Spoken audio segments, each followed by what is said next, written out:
Toyota, as we know, was teasing a new midship car. They were teasing it. Everyone goes, all right, they've been talking about an MR2 for decades now, bringing it back. And what did they do? What did they do when they teased their midship two-seater? What was it? It's a K-truck. It's a freaking K-truck. Like, come on. What's up with that? I mean, I like K-trucks. K-trucks are cool. It was an off-road K-truck thing. We're rolling some pictures of it here, and it was supposed to be all super custom and stuff because it was part of like Toyota's Builder Series. I don't know. And the CEO even, like unveiled it. So like everyone's thinking, oh my gosh, the CEO is going to unveil something. No, we got a K-truck. Hey, thanks for joining me on the bonus podcast here. I just finished the radio show. Now, of course, if you're just joining me, if you're just tuning in now, this show happens on the radio, but I also like to take some time and do a podcast exclusive like this. Now, I was just in Japan, and it was a fascinating experience. On the radio show, I talked about how I saw a strong push towards American cars. Now, yes, there's tons of Japanese cars, and a lot of Japanese people drive Japanese cars, but I saw a lot of American cars in different contexts, and I thought it was really interesting looking at the growing American car cultural fanaticism that seems to be happening in Japan. Now, I won't say it's a new trend. This is very likely something that's been happening now for decades. But it's interesting seeing it as an American, obviously, in Japan. And I shared a video that I had posted online of a Tacoma that I spotted in Yokohama, and it got 1 million views online, which is mind-blowing. And a lot of people were, like me, surprised to see that Tacoma there. A lot of other people were like, oh gosh, don't you know there's American cars outside of the U.S.? Yes, no, duh, I know that. But it's just something interesting that caught my attention. So it caught my attention because I'm expecting to go there and just seeing, Skylines and FDs and, and all sorts of stuff. And oh, no, here's a first gen Tacoma that is definitely not a Hilux and is very much a Tacoma. I was like, okay, that's cool. So if you want to hear about that, go ahead and check out the podcast now of the radio show. But you can also hear some of my story where I talked about dragging YouTuber Wesley Kagan through the frozen northern portion of Japan. Like we literally trudged through waist-deep snow for what felt like days.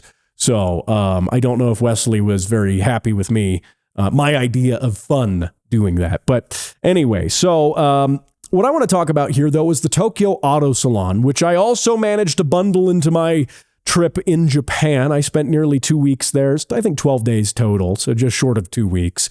So I did a lot of different things, and the auto show was kind of the crowning thing of the whole trip. That was like the grand finale. I had it right at the end of the trip, and it was fascinating because what I realized is, and you see different things, you see media coverage of the Tokyo Auto Salon every year. Now, I should clarify, there are different things. There's the Tokyo Auto Show, and there's the Tokyo Auto Salon. The Tokyo Auto Show is sort of, to compare it to the stuff here in the States, sort of like the Detroit Auto Show, where it's a lot of OEMs and manufacturers showing off stuff, new cars. Whereas Tokyo Auto Salon really has a heavy focus on the aftermarket portion of the car culture there. And I would maybe equate it to being the SEMA show of Japan. That's how I would equate it. Because at SEMA, yeah, you've got manufacturers there. You've got them showing off new cars, but it's all about the modified cars. That's really why you go to SEMA, is to see the cool, crazy customs, classics, imports, race cars. You see all of that stuff. You go there to see the Bluetooth drive shafts, which that does also happen at Tokyo Auto Salon, by the way. I do think there's the SEMA-itis when it comes to Bluetooth drive shafts and things like that does happen there. That does happen. But it is very much like SEMA. I've done SEMA before, and it's a big event, takes a long time. There's a lot of people. It's really crowded. Tokyo Auto Salon's a big event, takes a long time. There's a lot of people. It's really crowded. Same idea, same, but different, right? Anyway, so the Auto Salon was interesting, though, because for one, I felt like there were more people there than I have personally seen at SEMA. And the convention center was just, absolutely mobbed with people. Good gosh, it was mobbed with people. I saw a funny video on social media. It was a POV, you're at the Tokyo Auto Salon, and it wasn't actually looking at any cars. It was just being literally shoulder to shoulder with thousands of other people trying to walk through the convention center, which, yeah, a lot of it was like that. A lot of it really absolutely was like that. But there were definitely some interesting cars to spot, interesting cars to see there. Now, I thought one of the neat things was the Toyota manufacturer's booth, where they had a GR GT and an LFA. And I find that interesting just because those are were very recently announced. And it's cool to see that in person, especially after talking about it here on the show. Jim Miller and I did a couple of segments on that, and it was actually interesting to see. And I think I like the way some of the things that I notice whenever it comes to cars like this, whether that's the GR GT, whether that's whatever it is, you tend to see press photos of it, you tend to see the release coverage of it, and you go, I don't like how it looks. When you see it in person, that's when you start to say, all right, I kind of get it. And I kind of get it with the GR GT now, having seen it in person. And that hood on that thing, it's like, we think of cars with long hoods. There's the Dodge Viper, famous for having these proportions, this GT car proportion, this huge long hood. The GR GT is very much like that, proportionally, I feel, in person. I don't know if I would call it, again, a beautiful car. In a way, it's too clinical. It's too edgy. It doesn't feel very soulful in the way it looks, I'll say. But it is a very good looking car, all things considered. So that was neat. I got to see that. That was fun. Now, some of the other things I got to see that were interesting were some of the various modified cars. And there were, so many modified cars. I don't know if I could pick a single modified car that stood out to me. But one that I think, and I'll run some B-roll of it here in the video, it was a RX-7, FD RX-7. Would you believe me if I told you this is not a C5 Corvette? It is, in fact, a FD RX-7. And bear with me. Come check out the rest of it here, because I'm not joking. This is one of those cases of the grass is always greener on the other side. Meanwhile, in the States, we're busy trying to make our cars look JDM. They're over here trying to make them look USDM. And frankly, I think this is beautifully done. It totally fits. This is the C5 that we should have gotten with a rotary engine. And you Corvette guys will know that the Corvette at one point was supposed to have a rotary. So this is maybe the final evolution of just that. But you see, walking up to the car, I didn't initially realize that it was an FD RX-7. Why didn't I realize it was an FD RX-7? I don't know, because the back end of it looks like a Corvette. Like, literally says Corvette on it. Because the owner of this FD literally took the back end of I think it was a C5 Corvette. Yeah, it was a C5 Corvette, and transplanted it onto this FD. Why? Well, I actually, I asked him a little bit about that on camera, and we'll go ahead and roll some of the parts of the interview. Now, the interview it was kind of tough because I was speaking with broken Japanese, very broken Japanese, and he was speaking with some broken English. Though, frankly, his English is much better than my Japanese, in all fairness. But let's go ahead and take a quick look at some of that video here right now. 名前は何ですか? My name is Masato-san. Masato-san? Yeah, he is Mr. Nakano. Mr. Nakano. Yeah. This car is beautiful. Sugoi kuruma. Sugoi kuruma. What was it hard to do the body work for the car? He is a fiberwork professional. そうですね. Okay. Wow. why Corvette? In USA, so Corvette, exchange FD face. But in Japanese, not popular Corvette. ああ、そうですね。 Lot of FD. あは。 So we think so very interesting. Corvette day to exchange FD. ああ、そうですね。はい。ああ、面白い。とても面白い。でも、車は綺麗です。Very pretty. Very pretty. This, and is it stock body underneath? Keeping stock body, not cut, no cut.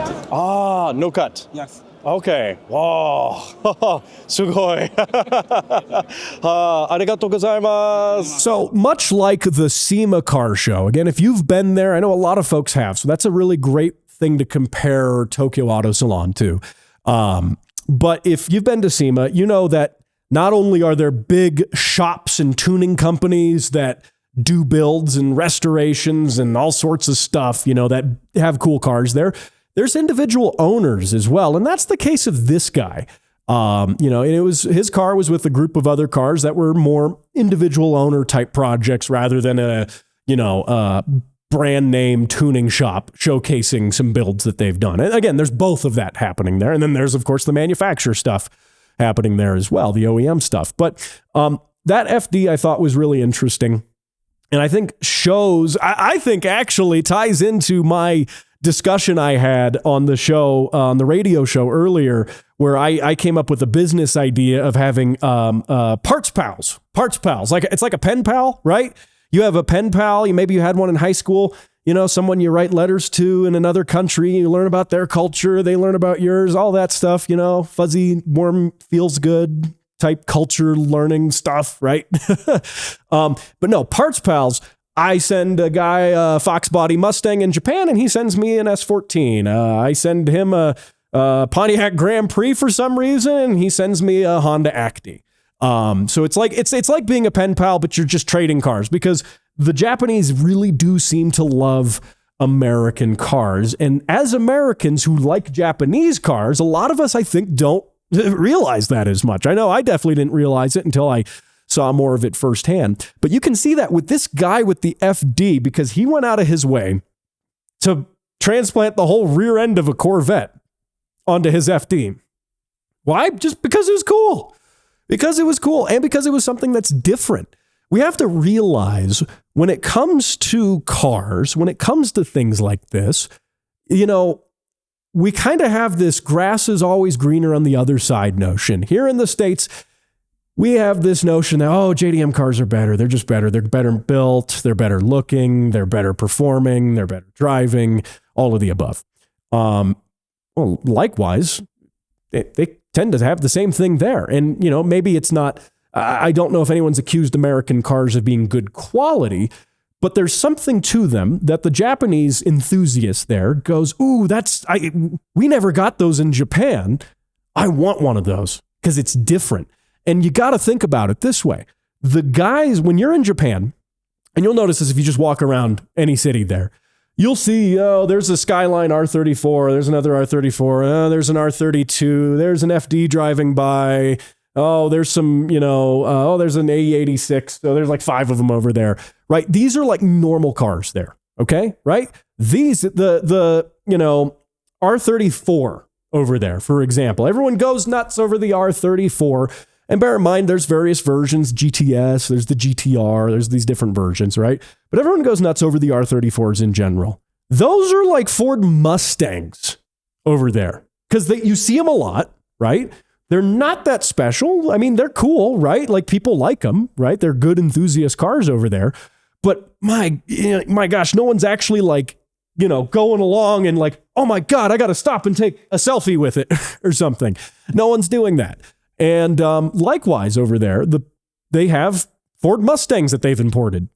And guys are like huddled around the Mustang, looking at it, pointing at different things. It's the same excitement we have when we see a rare JDM car that we never got in the States because it was never sold here.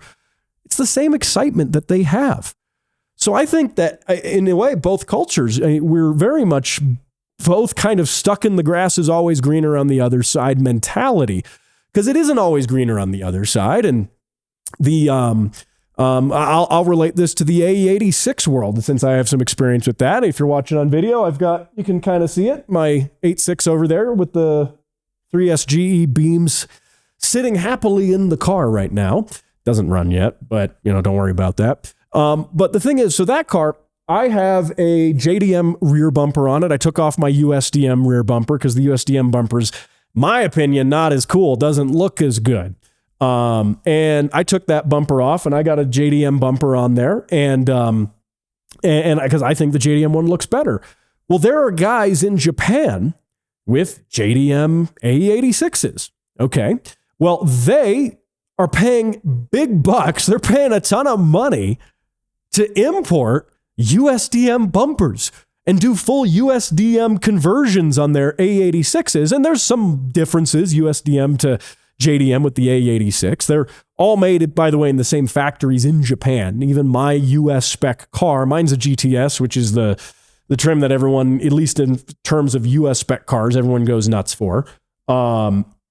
But it was still made in the same assembly line in the same plant in Japan as the JDM ones. Exact same. I mean, they're made at the same stamping. People have this notion that they're different cars. They're not. But they do have some differences, like marker lights are different. I've got them on the quarter panels of the car. That's a US spec thing. The bumpers are different. The US spec cars have these ugly, in my opinion, bumpers that jut out far too far in front of the car and behind the car. And that's because of US crash, the 5 mile per hour crash regulations from the era. So they have that. The grille is a little different on there. You're going to get different seats depending on the options you have. You're going to get a different steering wheel, things like that. But those little details are things that guys over there, not all of them, but a significant enough portion of them to be notable, are actually going out of the way to get those parts. It's crazy because we were just throwing those parts away here, like in the A86 world. I mean, I know so many USDM guys who literally just junked their US spec bumpers once they got the JDM ones. It was worthless to them. Meanwhile, these guys are spending thousands of dollars to import these bumpers for their JDM cars. And heck, some of them are even importing entire USDM A86s too. Which, to them, again, it's interesting. It's different. It's left-hand drive. In a world, we see a JDM car driving around right now, and we see that, it's right-hand drive. That's unusual. And you get some little old lady who comes up. She's like, oh, is it a British car because it's right-hand drive? And yeah, whatever. Yeah, it's British. It's a Morris. Fine. Whatever. Just tell her what she wants to hear. Don't break her heart. But anyway, so, but it's the same thing in Japan. They see a left-hand drive car. They're like, whoa, that's a little different. So I guess I'm tying it back into that notion, but it's interesting to see that. It's interesting to see that at Tokyo Auto Salon. It's interesting to see some American style trends as well playing into, some of the design of the different cars there. I saw a Camaro over there, and think like a 1988 Camaro. All right. わあ、すごい車ですね。実は GTR あります。すごい車。本当すごい。Like there was that, but it had from what I understand, it had a Liberty Walk widebody kit on it. So you had this fusion of Japanese culture. It actually kind of looks like something someone would build here as an homage to JDM culture with an American car, but it was a Japanese person who had that car there. That was interesting. So there was a lot of that. There is a lot of that. And I think there's something to be said for that. I think there's absolutely something to be said for that. So anyway, if you do want to get on my business idea of having parts buddies, we can coordinate this. We can turn this into an entire business and coordinate this for different people and pair up, a Japanese guy and a guy here in the US, and you can start sending stuff back and forth. I think this is a great idea. It's a great idea. Again, if you're American and you want to get on this, if you're Japanese, if you're Nihonjin, you want to get on this, come on, let's do it. Let's do it. Let's make it happen. So anyway, some of the other interesting things that I saw over at the Tokyo Auto Salon, let's see, we had Lots of Jimnys, Suzuki Jimnys, which are K cars. It's the Suzuki Samurai. You know the Suzuki Samurai from like the 80s? Those are great. I mean, you probably wouldn't want to, like tip one over. That might not be all that fun. They were good at that part. But they never stopped making the Samurai in Japan. And they kept making it. And they've continued to keep making it for several generations now. And you can buy them brand new. They're called the Jimny over there, and they're technically a K car. So they have a 660cc engine or smaller, but I believe it's a 660.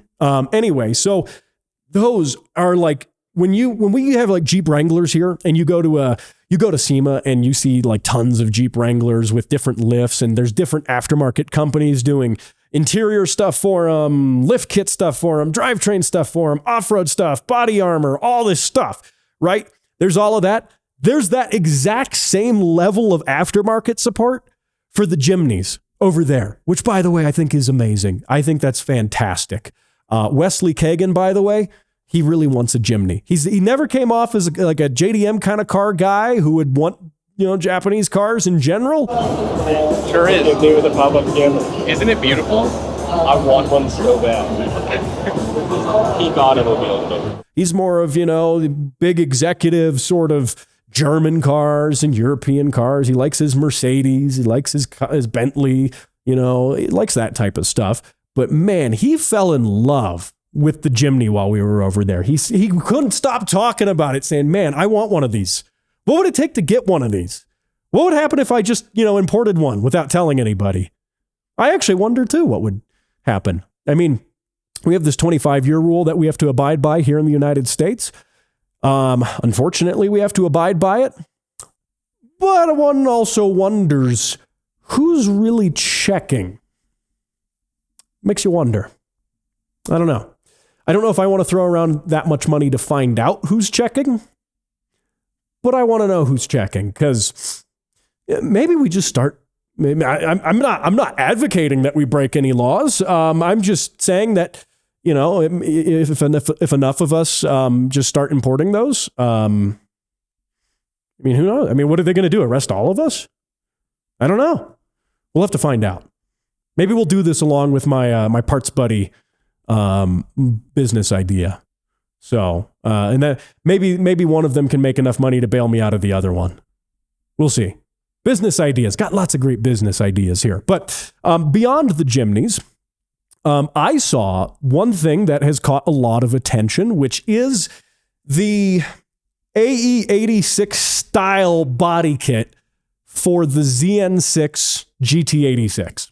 Okay, so the GT86, previous generation of that car, it's not the new one, the GR86, but the GT86. This is the ZN6 chassis I'm talking about. And you've probably seen this if you're into the JDM scene.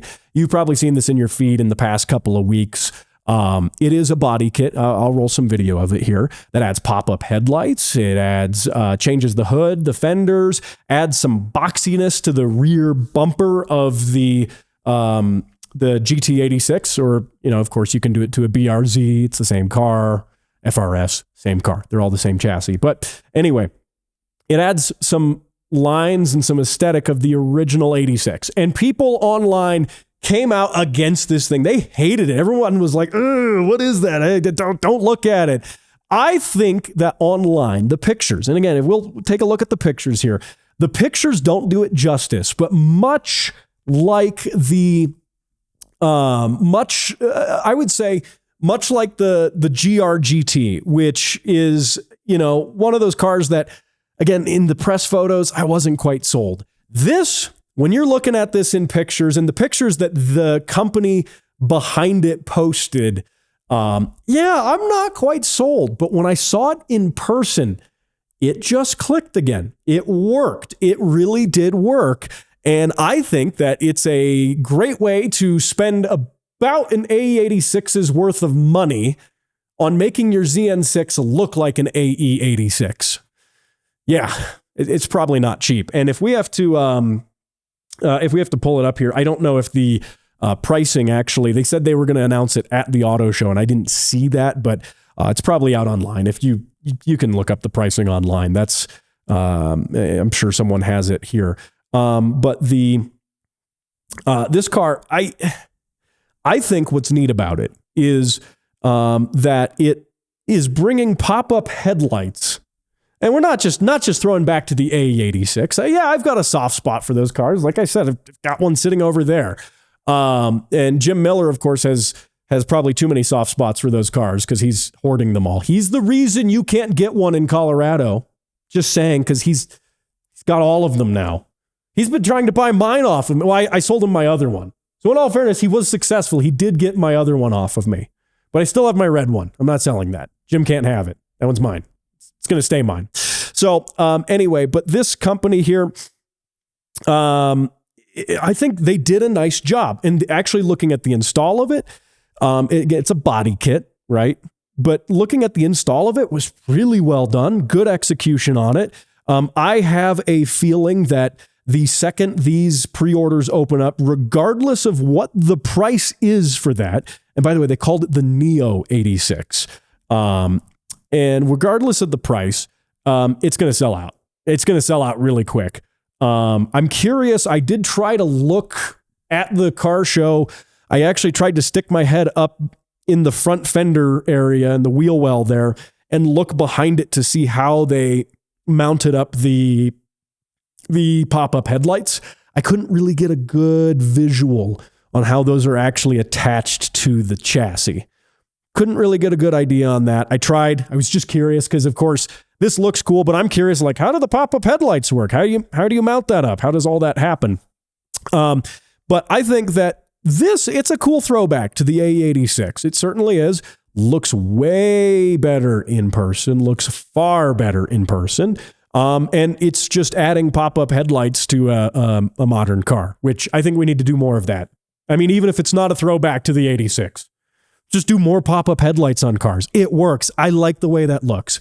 So anyway, there was that. There was some other stuff that happened. By the way, there was some news that Toyota did that was, I felt like we got cheated a little bit. I'm very disappointed in Toyota for this. This was a cheap shot because Toyota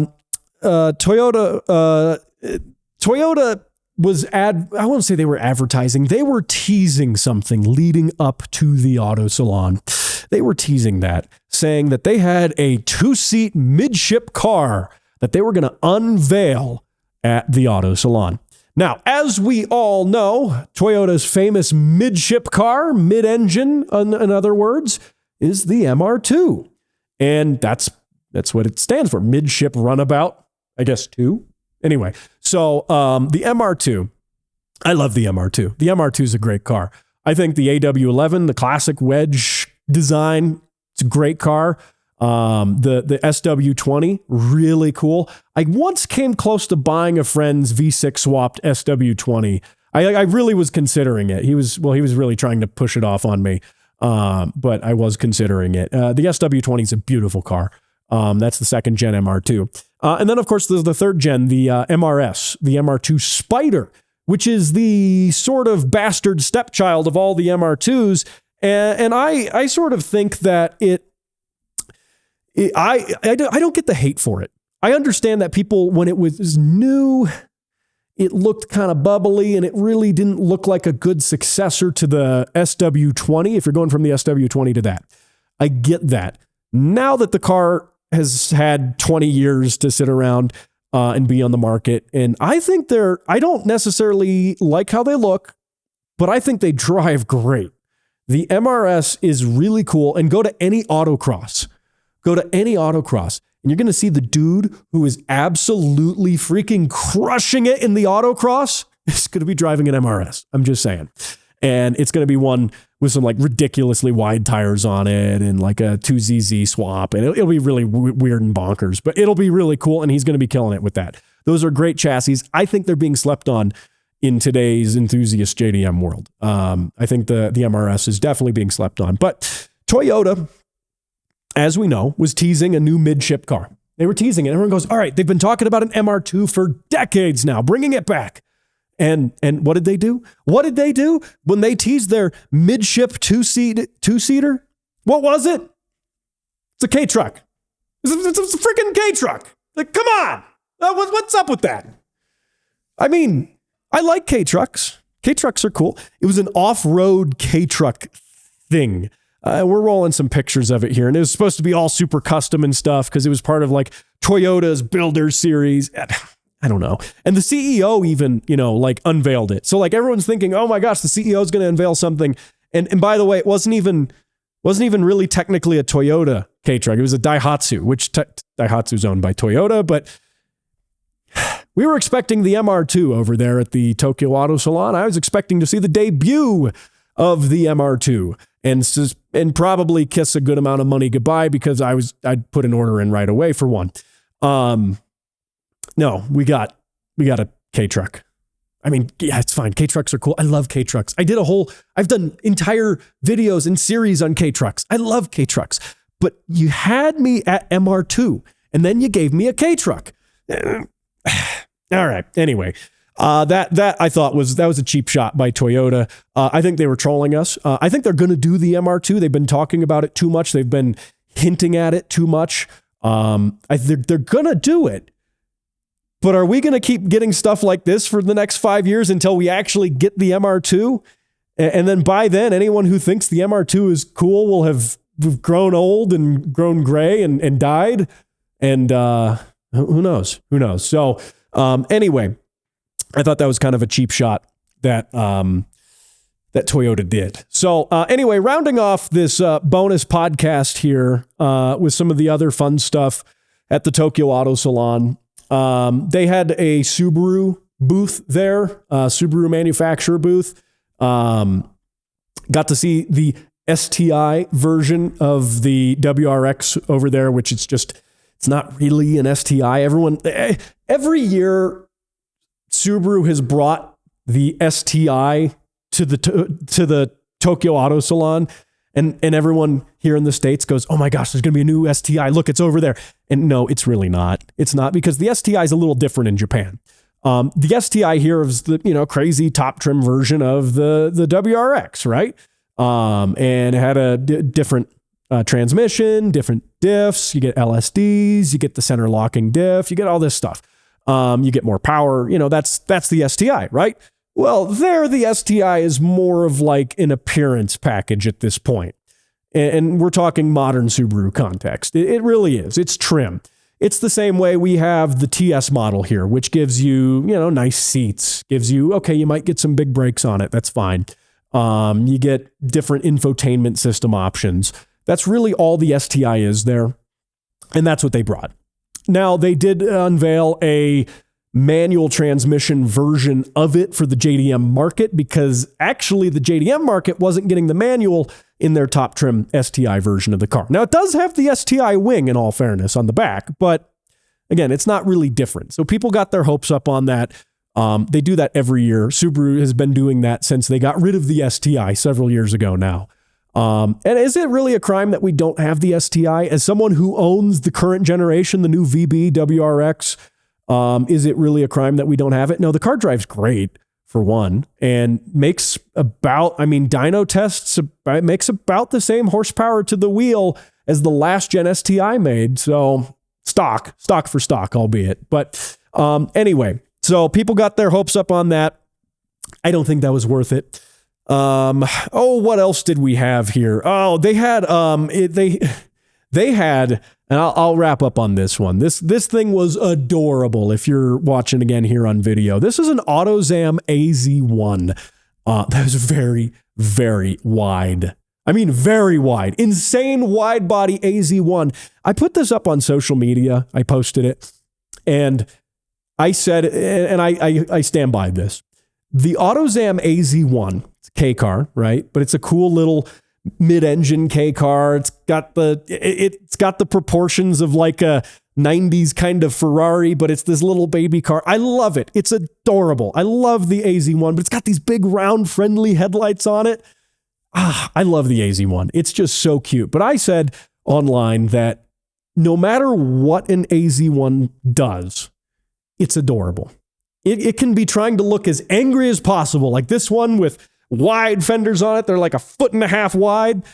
Doesn't matter. It's still adorable. It's like a rabbit trying to look angry. Like rabbits can't look angry. They're just still adorable. Like, yeah, they might be angry, but they're just cute. And it looks angry, right? And everyone goes, oh, look at the little guy. That's the AZ1. That's the AZ1. I love that one. The other thing that was making some headlines was a body kit for oh gosh, I'm drawing a blank on the name. I believe it was a Suzuki something. It was a little weird hatchback Suzuki K-car thing. You wouldn't know it if I told you anyway. There was I didn't see it, but I saw a lot of hype on social media. There was a body kit that made one of those look like a baby R32 GTR. That was also pretty cute. Not as cute as the AZ1. Not as cute as the AZ1. So, aside from that, I'll keep rolling some B-roll here in the podcast of some other things. I stopped by the OS Ginkin tent. That was exciting. That was cool. Got to see some neat AE86 stuff that made me happy. They had a really cool sequential transmission that I definitely want to buy, and I got to play with it. That was neat. They had a Datsun 280Z, or just a Fair Lady Z, as they call them there in Japan, the old school one. They had one of those with I was about to say ITBs. They're actual carburetors, individual carbs on it, full race car, sequential transmission. They had that. That was sweet. Oh yeah, and then there was the Top Secret booth. If you're familiar with JDM stuff, the tuning company Top Secret with Smokey Nagata. Classic video of him doing like 200 miles an hour on public roads in the UK. There's a classic video. It kind of made him famous, at least around the world. But the tuning company's been known for all sorts of stuff. They had their Supras out there. They had a few GTRs there. And the Japanese have proven me wrong yet again. I never thought this gold would look this good on a Pontiac Grand Am. It has blown my mind. I mean, would you just look at how that color makes the lines of this car stand out? Again, the Japanese are proving that they're right at everything here. So, I mean, that was cool. Like, if you're a JDM fanboy, seeing some of that stuff was definitely neat. But not as neat as that adorable little AZ1. Come on, the AZ1, that's just too cute of a car, man. That's too cute of a car. That's the one car, all right? Hear me out. You know how if you're a car guy like me, you think like, oh, I've got a cool car. I'm sure like it's going to be a chick magnet. Cars are going to, chicks are going to be attracted to these types of cars. No, it doesn't happen, ever. It never happens. It's just dudes. It's only dudes, right? Well, no, the AZ1, if you have an AZ1, I bet that car's a chick magnet because it's just cute. Like car guys, we like our cars to look angry and aggressive. Like look at my Honda over there. It looks mean. It's got this big wing on the back and it's got the scowl kind of on its face and it looks mean and angry. And I think that looks cool. It looks aggressive. Well, women don't want aggressive cars. They want cute cars. That's why ladies also like Miatas, from what I understand. Just saying. But if you have an AZ1, I bet that's a car. Yeah, that's a car when you go to the gas station, you don't get swarmed. Well, you probably do get swarmed by dudes because dudes also like it as well. So, I mean, maybe it's sort of like a net zero. But I'm just saying, the AZ1, that's a cool car. So, anyway, I could ramble more about the Tokyo Auto Salon. I'm pretty sure lost Wesley somewhere in the Auto Salon. I don't know if we ever actually found him again. So he might still be stuck there. So hopefully he's not stuck in the Auto Salon until next year. So anyway, so thanks for watching. Thanks for listening. Thanks for joining me on this kind of freeform bonus edition of the show. Remember to subscribe to the show on YouTube. We're getting close to 10,000 subscribers. We're not far off. So subscribe to it there. If you want one of these hoodies that I'm wearing, this has the More Cars Than Friends special edition, by the way. You can tell it's special because the R is red in more. There's a whole story to that on the show. You'll have to listen to it if you didn't hear that earlier. If you want one of these, send me an email, matt@automotiveadhd.com, and send me an email. And in the subject line of the email, say, I like Jim Miller's Mustang. And if you do that, I will send you one of these hoodies while supplies last. I have medium, large, and XLs in stock right now, and I'm just going to give them away until I run out of them. So, if you send me an email and I'm out, it is what it is. But if you send me an email and I've got one in your size, shoot me a mailing address and I'll get it over to you. So anyway, thanks for watching. Thanks for listening. I'll catch you on the radio show next week.